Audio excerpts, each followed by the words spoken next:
Good morning, everybody. This is Jeffrey. Nice to be here. I hope you enjoy what you're about to see. This morning, I'm making pork chops. I know it's a long way till dinner time, but I want to get it done and out of the way.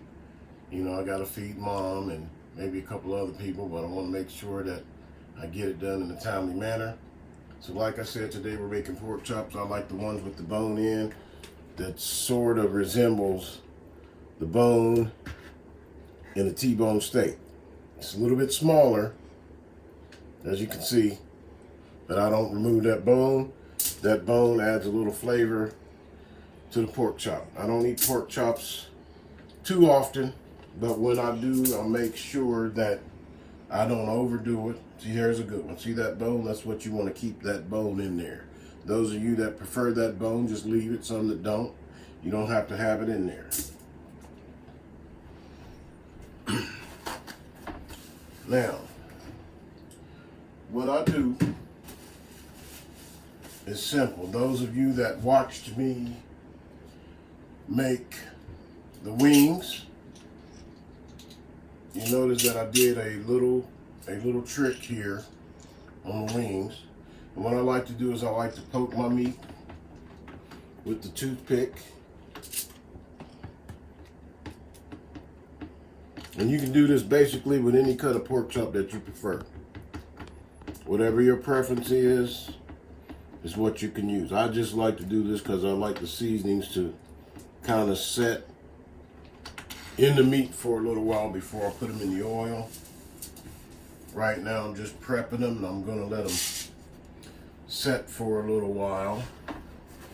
But what you see me do now, I'm soaking up the excess water. They've been cleaned, they've been drained, and they're ready to be seasoned.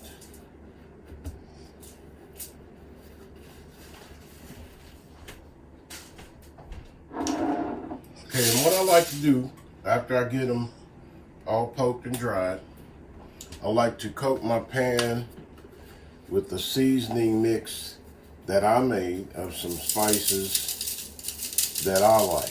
Now you can do this with whatever spices you prefer. I like to do mine with garlic powder,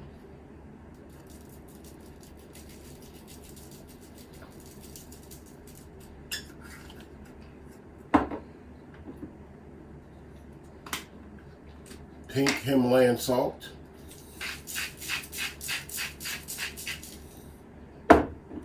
black pepper. I like to grind my own black pepper.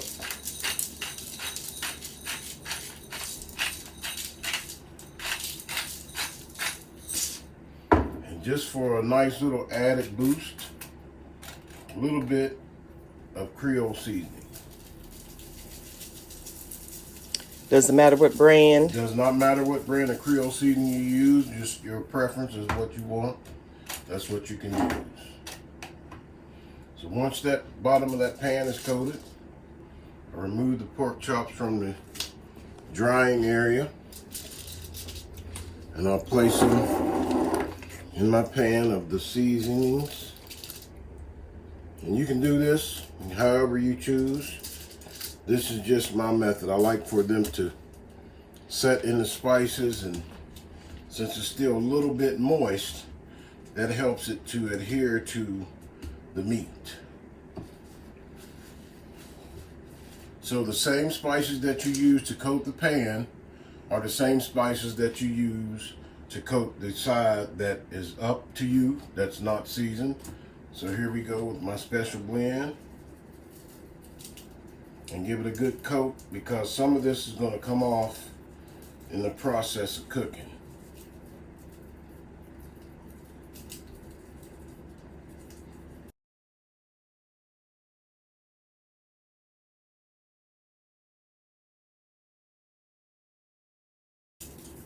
And that's the process.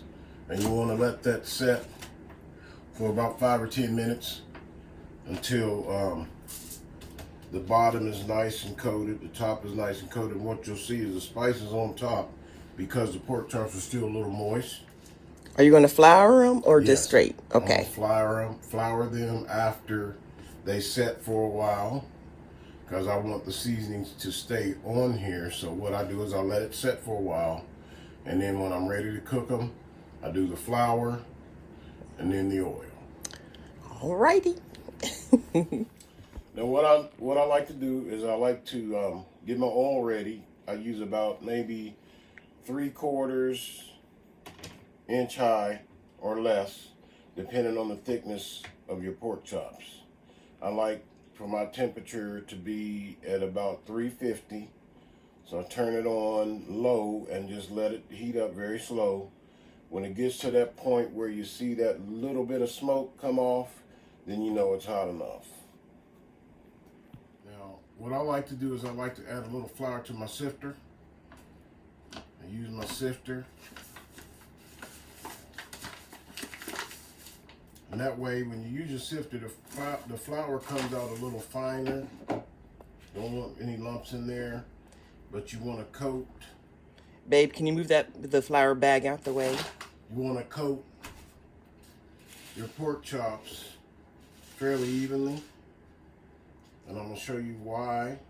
Now you see that? That's the coating that it rested in when I put my seasoning in the bottom of the pan for them to sit, and they set about 2 or 3 minutes, so they're good to go.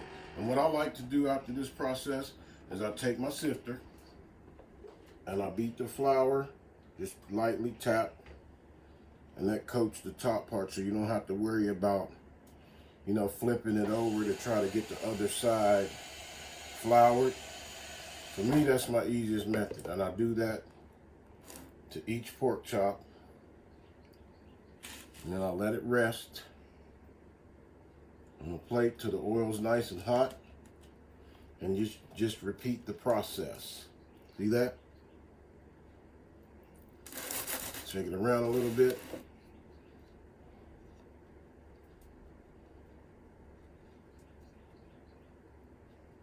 Most of this is going to come off in the cooking process anyway, so you want to really give it a really good coat. Shake it around just a little bit.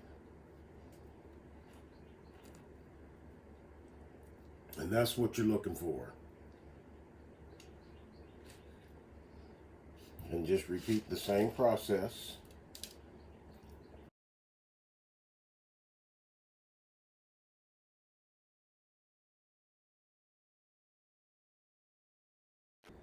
You let that set for a minute or two. And what will happen is the excess moisture that is in the pork chop, the flour will absorb that, which when you put that in the oil, it gives it a nice crisp texture to the pork chop. And since our oil is almost ready, take a couple of minute break and we'll be right back.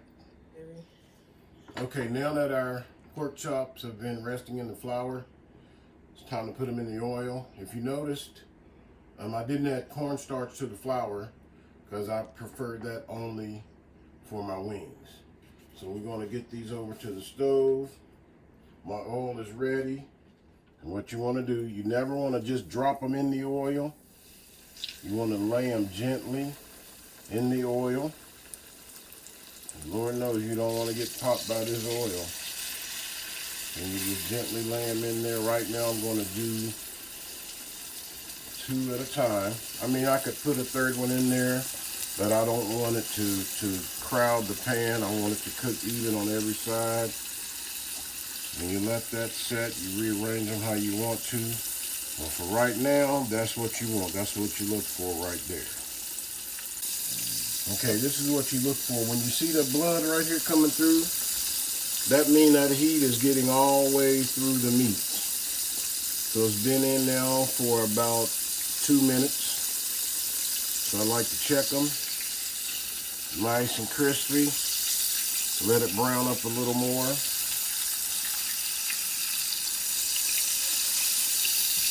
We let that cook for another minute and then we'll turn it. So I do mine at least 3 minutes to each side. Really doesn't take that long to cook pork.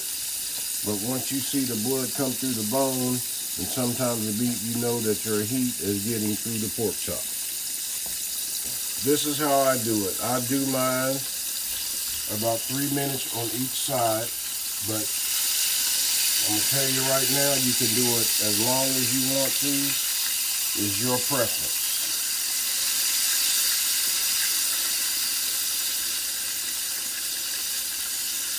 That's just what I prefer.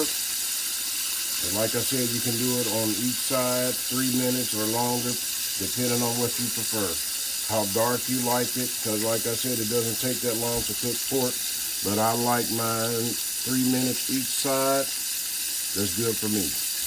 I like mine crispy, so mine will stay in a little longer. Yeah, Mama likes hers crispy, so the next two in here will be extra crispy just for her. Okay, then 3 minutes on each side. This is what you're looking for. See that color? That's how I prefer mine. Lay that on the drying cloth.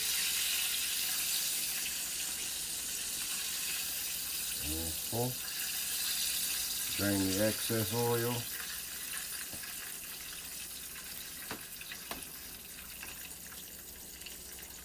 At this point, the first two are done. So what I do in the middle of the process is I'm going to change the oil, because you don't want the flour residue from the first cooking process to remain in the skillet. That will burn, and the next chops or chicken or whatever you put in there will collect that burnt taste, and you don't want that. So I'm going to change my oil. I do that with my strainer, let it set for a little bit and cool off, and then I'll return that oil to the skillet and continue the cooking process. Okay, y'all, here's the other two. Sound like mine crispy. But so we're gonna do a taste test in a little while. So yeah, delicious. Okay, everybody, I have finished cooking. Just kidding. Anyway, I'm gonna taste test the pork chop. See mine, I think I showed y'all a picture of how they all looked. You've ever seen that. So let me see what mine looks like. I mean, tastes like. Hear that crunch. It is later. Reheated everything so we can have some dinner. Now I'm gonna use my fingers. Makes it taste better. You ready? Here we go. Y'all, it's good. Delicious. Thank you, baby. Y'all missing out. Oh.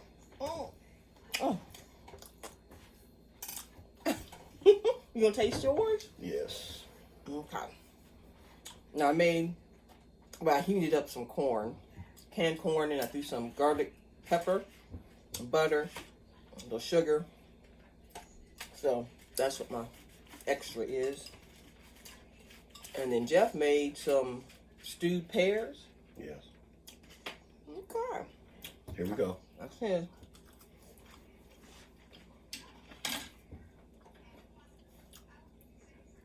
It's good.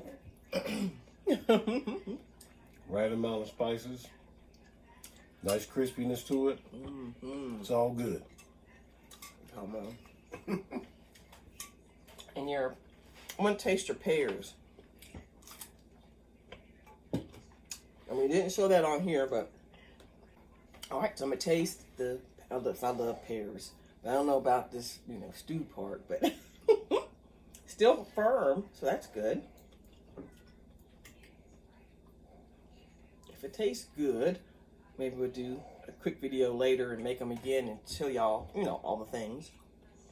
Okay, here we go.